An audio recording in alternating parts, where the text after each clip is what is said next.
Hello, everyone. Welcome back to the Sales Ops Effect with me, your host, Charlene Thompson. And we have a fantastic guest on today, which is Christopher Smith. He is on a mission to prove that CRMs shouldn't suck. And quite frankly, they don't. So this is going to be an enjoyable conversation for me at the very, very least.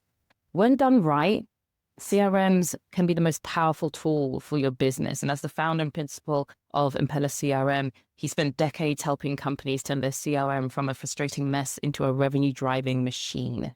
He's also the host of the Sales Lead Dog podcast, where he dives into the real-world challenges of sales leadership, CRM adoption, and business growth. So, Christopher, hello, thank you, welcome. Very excited to be on your show. Thank you. To get straight into it, what are the common complaints that you hear about CRMs from salespeople directly or from sales directors? The list is long. I've been doing this since 2007, CRM specifically, and our very first engagement was a rescue. And we've been doing them ever since. And there are so many reasons why CRMs suck for so many organizations. But I'm going to break it down to some that I think are very common and interconnect to some of the other reasons people come up with why they think their CRM sucks. I'll start with bad data. When we engage with a client, one of the first questions I like to ask is, what are your strategic goals? Strategically, what are you doing to move the needle for your business, say over the next 3 years?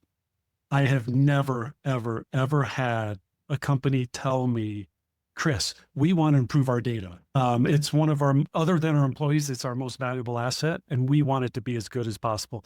I never hear it. People don't focus on their data. They just assume it will take care of itself. It'll be okay. We don't really need to worry about it. Whatever their excuse might be, so often their data is crap.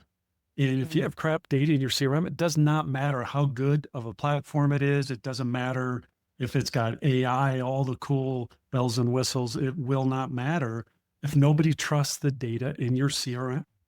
No one will use it. It's not going to help them. It is the foundation every good CRM is built on. And if your data sucks, your foundation is built on sand. I couldn't agree with you more. And it's interesting that you've never heard it or you hear it really rarely, because I have heard it, but I definitely don't hear it that much. So who's usually saying, well, I can't say who's saying that they don't need the data. When I've heard that we want our data to be cleaned up, it's never by the sales director. It's only ever been by the CEO or like the finance director. Right. So what have you seen? Because if you're not hearing fix my data at all, then who's telling you that? Is it usually? Oh, we hear fix my data, but it's not a strategic priority for the organization. Usually a departmental focus. Like each department is focusing on their own data. It's not a priority across the entire enterprise. That's the problem. It should be a strategic priority to have the best data across the organization you possibly can. That's the game changer. Which isn't that just accuracy? Like fundamentally, like across the organization, because it begins with accuracy, but it's also, is my data complete? Is it relevant? I'll give you some examples. When we dig deeper with clients, we want to know, what market segments are you targeting? And I'll ask, well, is that data in your CRM? Kinda, is what we usually get. So that's like, seriously, how can you target a market if you don't have that data representing your CRM? What's marketing going to do? What's the sales team going to do as they're prospecting? They have one arm tied behind their back because your CRM is not set up for success. We see that all the time, and it boggles my mind. And I get that. Their approach is, well, we'll add it as we identify them. We'll do it a little bit at a time. Who's going to do it? Get it loaded all at the beginning. Figure out if you're targeting a segment, you better know what's my ideal customer profile within that segment. Who specifically are we targeting? What personas are we targeting? You better have those decisions made and get your CRM loaded that way. because otherwise it's going to be the Wild West. You'll start out saying, hey, we're going to target this segment with these personas. But over time, because people don't have good discipline around their data, it doesn't take long before the data is going to be crap. And I get that. And do you know what? I think in my experience as well, and I imagine you've experienced this, I think people don't understand what CRMs are for, or even like the full capabilities of them, because I see a CRM as like the hidden glue between every single member of staff, every single department. It should be reflective of how the business works. But it's often being treated as like a storage cupboard, Yes. a really expensive storage cupboard that sometimes some people can have access to. And when you treat it like that, again, you don't have things like industry, you don't have your ideal client profile reflected in it. And then what that ends up doing is that it's sort of presumed that sellers and everybody else who's got access to a platform just keeps all of that information in their heads. Right. And then you've just got to remember it as you go forward. And it's like, why? What do you think the CRM is for? It's supposed to reflect back to you what your business looks like. That's why when you get the metrics and you run your reports and stuff, that's your business talking to you, telling you this is what happened. Yeah. Oh, it's crazy. I've talked to marketing teams where they're like, Chris, we're trying to launch a campaign. It takes us weeks to pull together the segment data and get it loaded in CRM for us to even begin executing on that campaign. That's a huge opportunity loss. Yeah. Weeks are going by before they can even start engaging in that segment. That is ridiculous. It should not happen that way. I've talked to sales teams where they're spending their time researching on the internet, trying to find companies to prospect and target and get that data in CRM. That's not their job. Their job is to sell, And again, it's all about efficiency. It's about driving execution on strategically what you're trying to do to the business, but you're not supporting your teams to do that. And to me, it's fundamental. It's absolutely fundamental. You have to give, it's like putting air in your lungs. You have to allow your company to breathe. But instead, you're covering their mouth saying, yeah, no, I want you to go do this, but I'm going to cover your mouth while you're trying to do it. You're not going to be able to breathe or take any air. And paying for the privilege as well. And it's like, well, what did you buy this thing for? Exactly. Yeah. You want it to connect your emails to your subscriber list, but then you're not using anything else. I'm of the opinion here as well that I think people get CRMs obviously because they need them, but they don't fully understand what they're for, and they then don't have anybody to use them appropriately. So then there isn't actually anybody around to properly set it up for the business.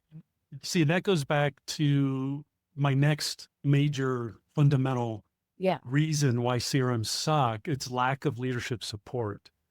I can tell right away when a prospect calls us saying, hey, Chris, we need you to rescue our CRM, based upon who it is in the organization that's calling me. If they're mid-level calling me, they're going to fail.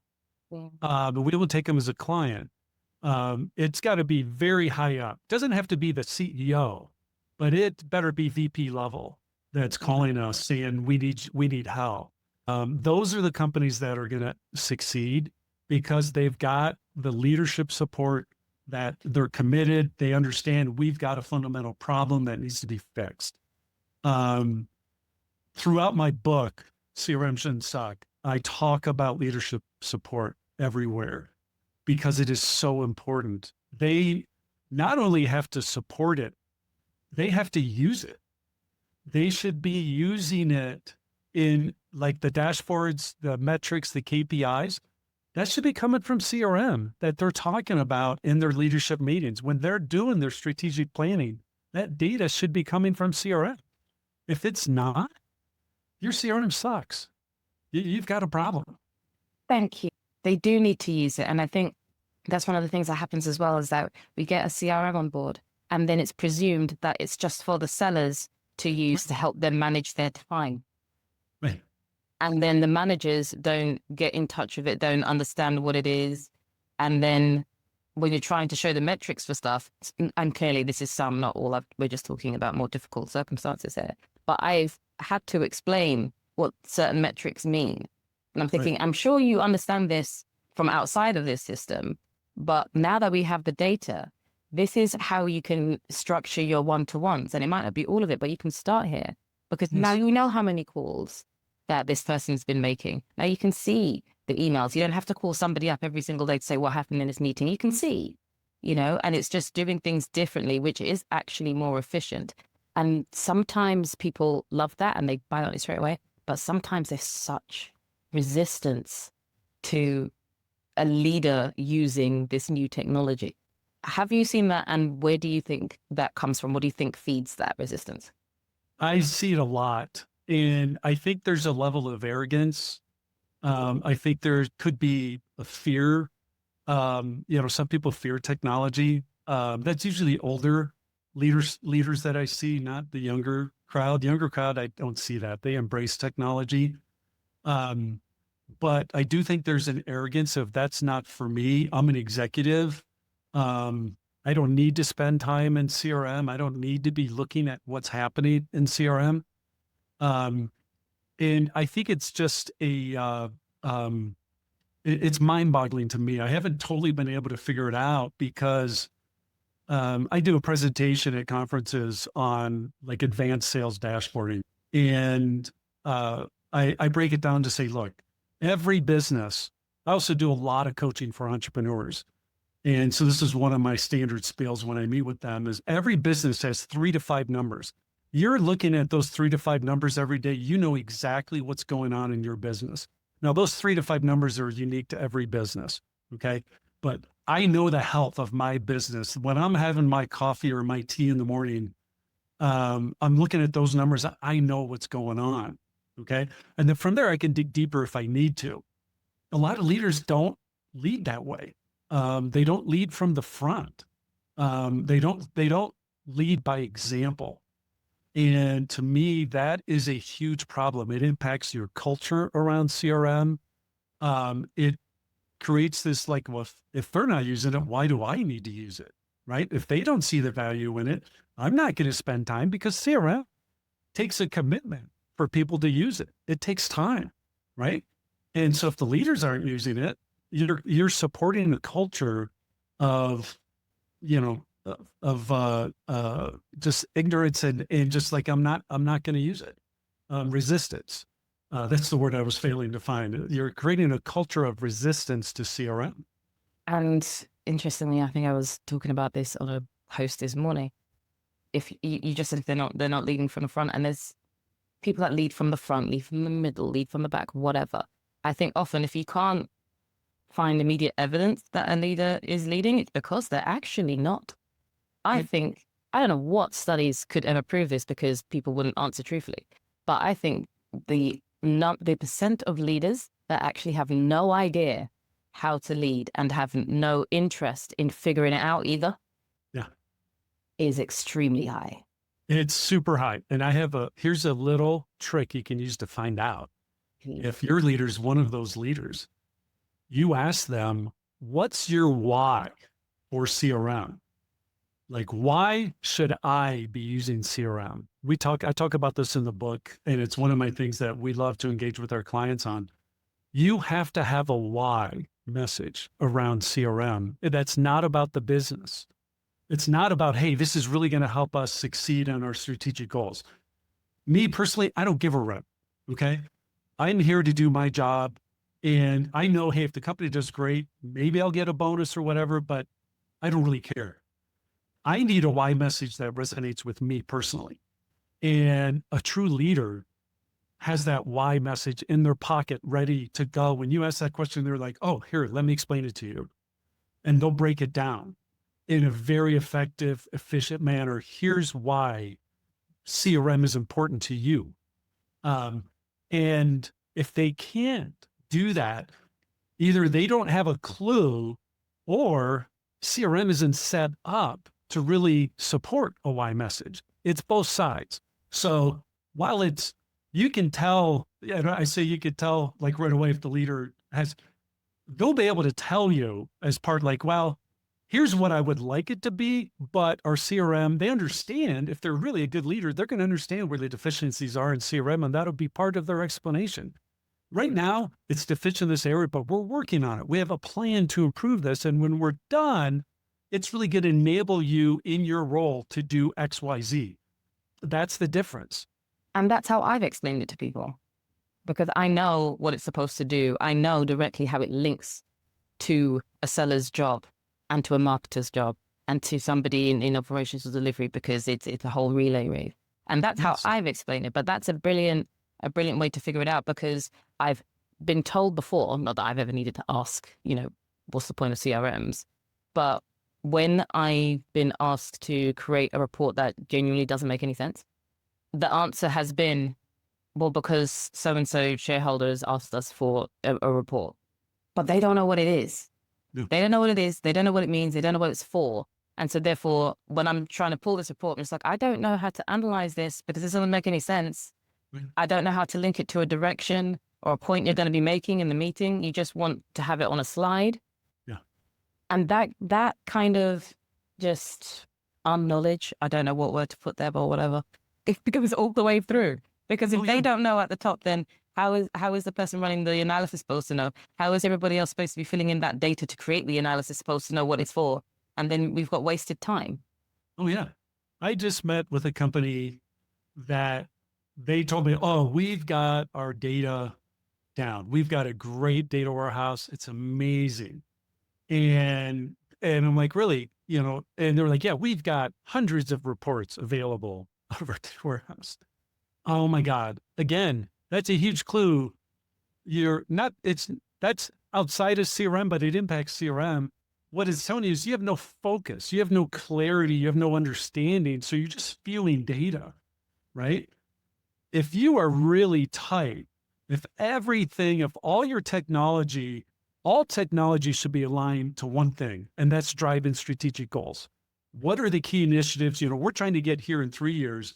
Here's the key initiatives that we're executing on to achieve those. Everything in your tech stack should be aligned to support those. 150 reports you don't need to know if we're executing on those. You start with those 3 to 5 metrics, and then you boil those down throughout the enterprise. Wherever you are in the business, you should have at most 3 to 5 numbers that you're looking at. A lot of times as you get lower down, it's one number that they need to worry about. That's it. The rest of the stuff is just noise. It's diversion, it's distraction, and it's inefficient. It's busy work. And somebody's just been, Yes, oh, no, I busy. can't. We're too busy. Yeah, I can't answer this question. How about you go and you look for this thing? It's like, okay, you're going to use it for anything? No, but keep the report. Oh, yeah. It's just busy rain. And I see, like you were talking about, looking at metrics first thing in the morning. That's one of the ways I've described it as well, is creating your dashboards so that they're like a newspaper. I mean, I was giving some advice one time ago about how to do dashboards. And when you don't realize you know more than you do until somebody tells you to do the exact wrong thing? Right. It was that kind of situation. And I was just like, this is no way to set up a dashboard. It doesn't make any sense. Somebody needs to come in and read this really clearly and then go on about their business. They're not coming to analyze things first thing in the morning. That's going to slow them down. And that's why it needs to be a newspaper, your big things that you need to know that you're going to be looking at most frequently, right at the top, above the fold. And then there might be some more detailed stuff underneath it, but it shouldn't be cluttered. You want any more details than that, and that comes in report form in regular intervals. You don't need to see the full thing all the time because you've got work to do. Yeah. I'll give you an example. We had a client that works in a very commoditized business. Okay. They basically sell wall materials, wall coverings. It's materials-based business. It's very price sensitive. It's all about price, right? They were able to figure out that what truly drives their margins is the number of vendors that they're buying from. The more that they can lower the number of vendors and drive volume and then get volume discounts, the larger their margins would be. And so when you went and looked at their dashboards, they had a key initiative to consolidate vendors and that was one of their KPIs they looked at every week. It daily wasn't as important, but they looked at it weekly because it was that important to them. And they knew over 3 years, if we're able to consolidate, because they start out, they had a ridiculous number of vendors they were buying from, very small amounts. They were able to consolidate that down. It was going to have a huge impact on their bottom line. And I love That's you knowing mentioned your that as well. business and then setting up your data to support that. I love you mentioned that as well, because I think businesses grow in all kinds of directions, but where people have businesses where you're getting funding for it, sometimes that funding feels like it's going to come forever. And people end up concentrating on sales, but not on the margin, not on the profit. That's And right. then one day you have to concentrate on the profit today, very quickly. And then Yeah. that's how you end up getting mass layoffs, one of the ways anyway. And Oh, it's like, that's what is when it I with coach. people? When I coach young entrepreneurs just getting started, I tell them, forget about revenue. It's margin. Thank you. That's what you need to operate on. That's what you live on is margin. So many business leaders forget that. And all they focus is on revenue.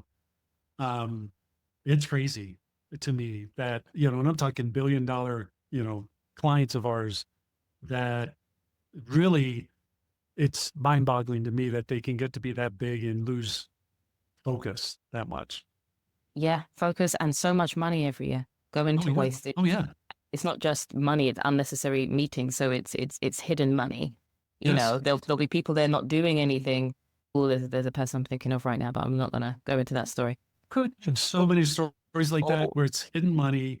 They think they're doing great, but literally they are just throwing money into the fire to fuel the company when they don't have to. I mean, it's insane. but you don't have to. And when it comes to sales, and we're looking at closing those revenue gaps and making sure that we're upselling when we should, and we make sure we're retaining our clients, the sales team is a part of the whole business. Yes. And so therefore, when we're looking at money, we need to look at money in the whole business. Otherwise, the business can't exist without it being sorted out holistically. And I wish more people would remember that and understand that. But again, it kind of feels like, well, we've got money and the money's just going to keep coming. It doesn't. It doesn't. You can't keep driving certain departments to work longer hours and in unfair circumstances when there's a whole pile of money you could be saving over here if you just made the right decisions. If you just That's right. spent some time looking at things Right. like a big, CRM can really help. yeah, CRM, this is one thing I've really tried to communicate to companies when we engage with them. It is not just for the sales and marketing team. It should extend throughout the entire organization, right up to finance, right up to HR. In fact, oftentimes we include HR. It truly can become the central hub of your business when it's implemented correctly. I think of all the handoffs that have to happen throughout a business as it operates between the different teams. All of that, there's not a better platform to manage that than CRM. It's amazing the automation that you can do, the insight you can provide. I remember one client when they engaged with us, they had hired 3 other firms to rescue their CRM. We were their 4th. And I was meeting with their senior global VP of operations and their senior VP of sales. And they started talking right away. They're jumping into CRM and I had to stop them. I'm like, okay, we'll get to that. But strategically, tell me what you're doing with your business, because by the end of this conversation, I want you guys to understand when you do it correctly, it's actually a business strategy. It's not technology. It is a business strategy that will enable everything else you're doing. And it fundamentally changed the conversation. It fundamentally changed their outlook on CRM. And I think that's missing in a lot of businesses and why CRM suck at so many companies. yeah, I get that. I get that. And so you said there was 3 main things, and the first one was bad data. The second one Lack of leadership. What's in third? I will call it a lack of alignment. Okay. That encompasses a lot. But I mentioned this earlier. CRM should be connected to and driving your strategic goals. Okay. I remember I was interviewing a person on my podcast and he was talking about how, yeah, we need a new CRM. I know we need a new CRM. And I asked him, well, what's your definition of success for CRM? And he was looking at me just stunned. And he's like, Chris, I'm embarrassed to say, I don't know. Okay. And I loved it that he was that honest and vulnerable. So many would try to bluff their way through, but he owned it. And so that's a guy I can respect. Um, and because now he knows, hey, we've got some work to do. And so it really begins with what strategically, what are we trying to do? What are the 3 to 5 things, whatever, that we're trying to do over the next 3 years? And then how do we align our technology stack to support that? And CRM, again, as the central hub of your business, is critically important to driving execution on those strategic goals. And the other great thing about that, by focusing on your strategic goals, it establishes natural guardrails to maintain focus. It's very easy with technology, especially CRM with all the cool stuff it does, to say, hey, what if we have it do this? And what if we have it do that? Or let's create some more reports.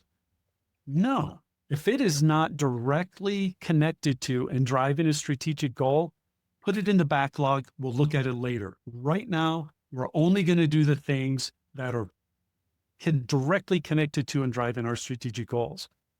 That's how you keep it lean. That's how you keep it focused.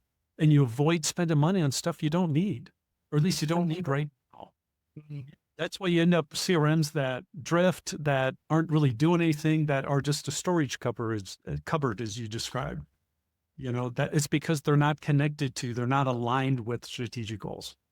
And I think I completely agree with you. I can, as you know, and I think as well, one of the things that I advise leaders to do is have a maturity model, is how I like to refer to it, Yes. rather than your long-term plan or whatever, because that scares people, because things change quite quickly these days, right?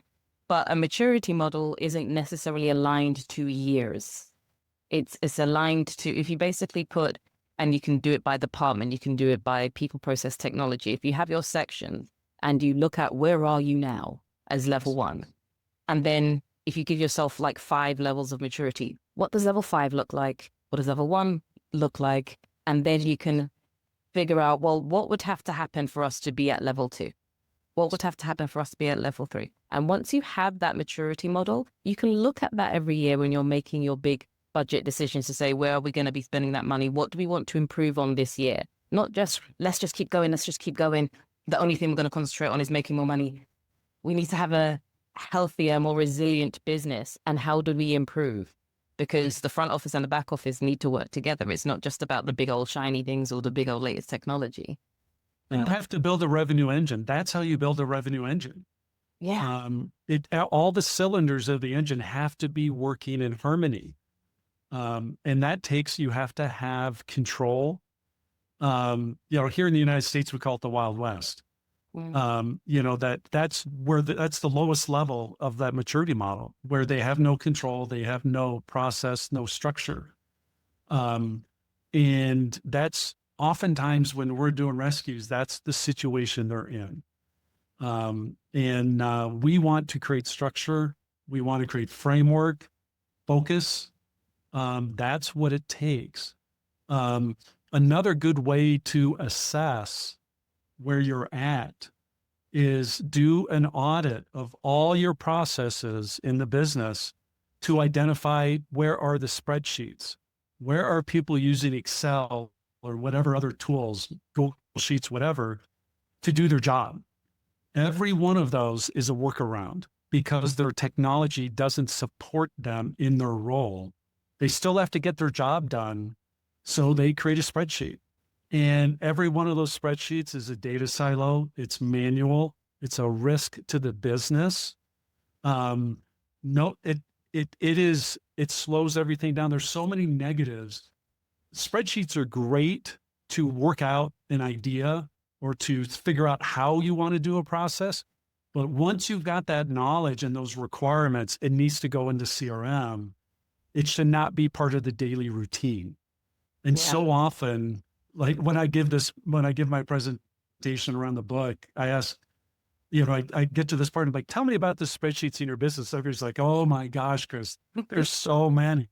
Oh, where do we even start? And it shouldn't be that way, right? Every one of those is a workaround, those hidden costs that we talked about that the leadership has no idea of. They have no idea that's even happening. We have a client here in the United States. It's the largest home builder in the United States. It is a very large company. Um, they were there. There was a very critical department that was running their business out of Microsoft Access databases. No joke, because their ERP system, their CRM, their core technology could not support what they needed to do. So they went and built it themselves. One department found out, oh, they've got that, we want that. And it just propagated throughout the organization. Okay. And when I met with IT leadership, they had absolutely no idea that those things even exist, and every one of those is a data silo. It's a risk to the business. It's what I call the Wild West, and that's what slows down business. That's what makes it inefficient. But people are motivated. They want to do their work. They want to get their job done. They will find a path to do it. So you have to be watching for those as leaders, and I call it slaying the spreadsheets. You've got to eliminate those by bringing them into CRM. Yeah, and that needs to be reviewed, because was one of those people where if I can't do it that way, then I will find another way to do it because I've got a deadline to get some stuff done.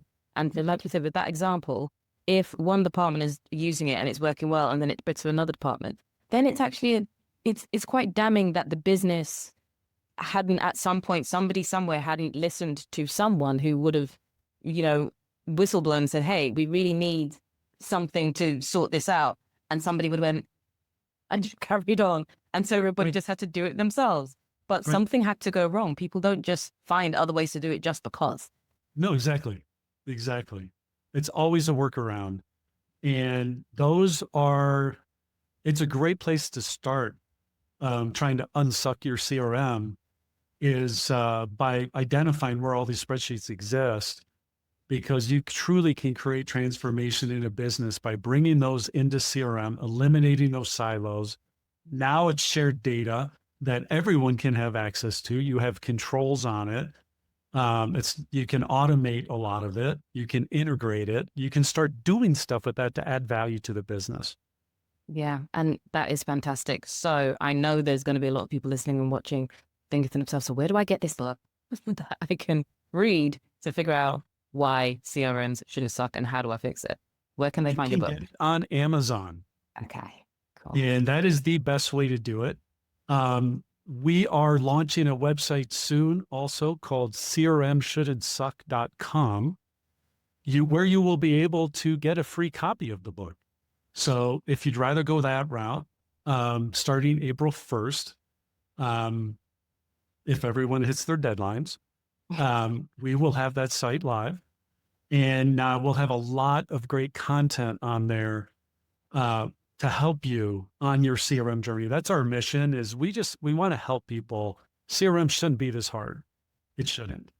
And my goal is to help at least 2,000 companies this year through the book unsuck their CRM.